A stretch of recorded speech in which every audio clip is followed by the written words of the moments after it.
I'm going to make a gazpacho, and I love gazpacho for just being really healthy, and this is an absolutely instant recipe. It's just so easy, you don't even need a recipe. And if I want to be slightly healthy and slightly diety, this is something that I have for lunch all the time. And I'm going to jazz it up a little bit by having two different colours. So it's called a sort of duo gazpacho, and you'll see what I mean in a minute. And so I'm going to pick one lot of red.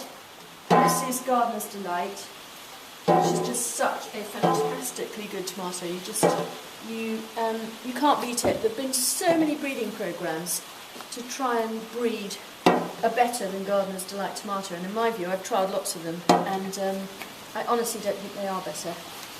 It's so sweet and it's got such a thin skin and it's just yummy, and very heavy topping.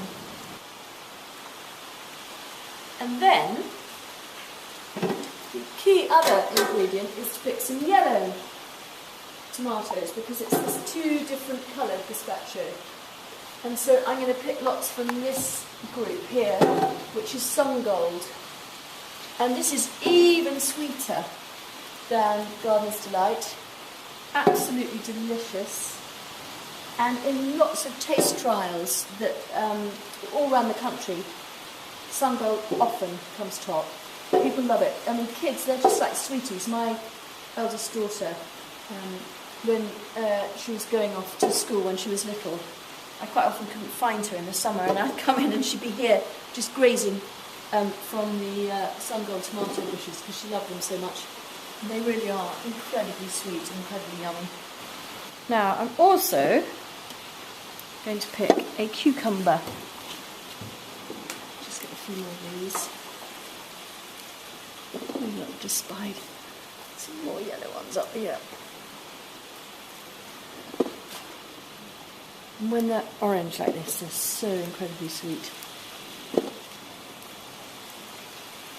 And they're very easy to pick, Sungold. I love them because they've got this little knee here in the stem.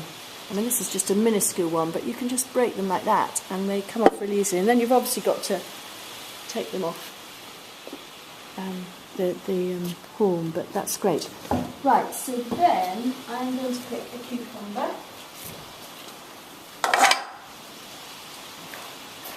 This is a variety that we grow lots of here, called Petita or La Diva, and it's mini, almost like a massive cigar in a way, and they're really delicious and very, very prolific.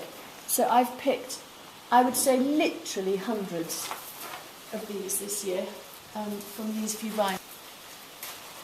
There we go. So that's the basis of our gazpacho.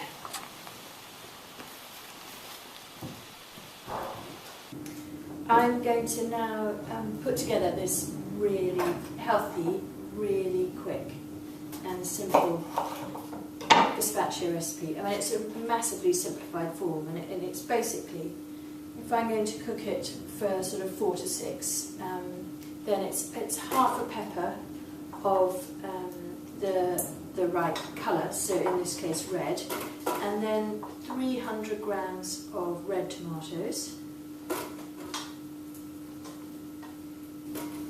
Perfect. And a cucumber, but normally a half, but because this is the baby one, La Diva, then I'm just going to use a whole one, just cut it topping and turn it. And to be honest, for health's sake, I actually don't peel it. But if you're worried about that, you know, if you don't like the cucumber skin, then you can peel it. But I'm not going to bother. So just cube those really quickly and just tear up the pepper a little bit. And then just half a de-seeded chilli, just to give it a bit of a hit.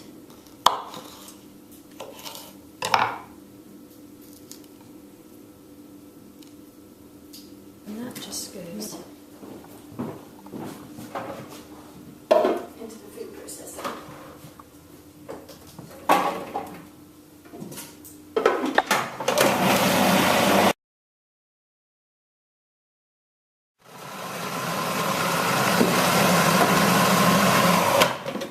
Then I just add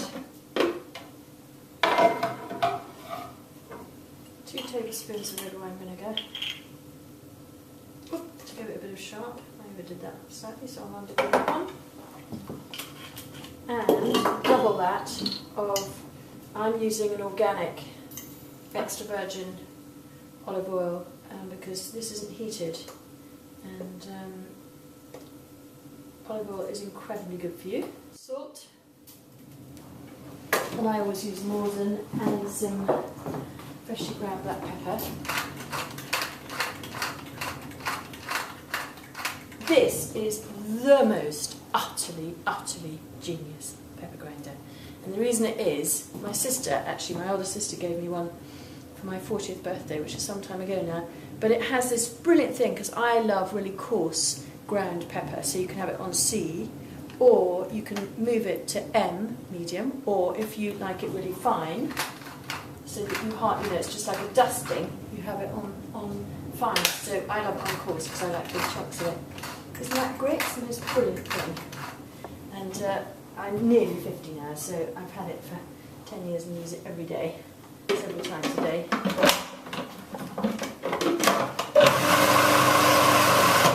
Right, so that's the red part done.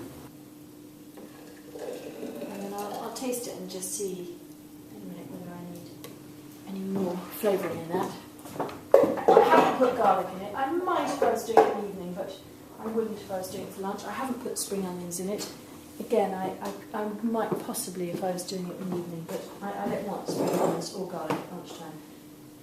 So then exactly the same recipe, but with yellow.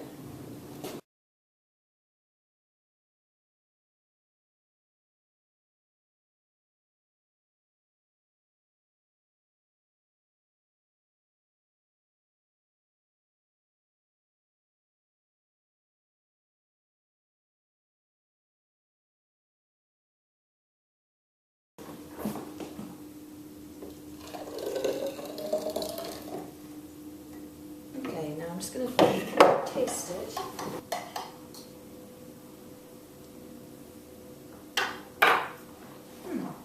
Yummy. Right. So now to serve it.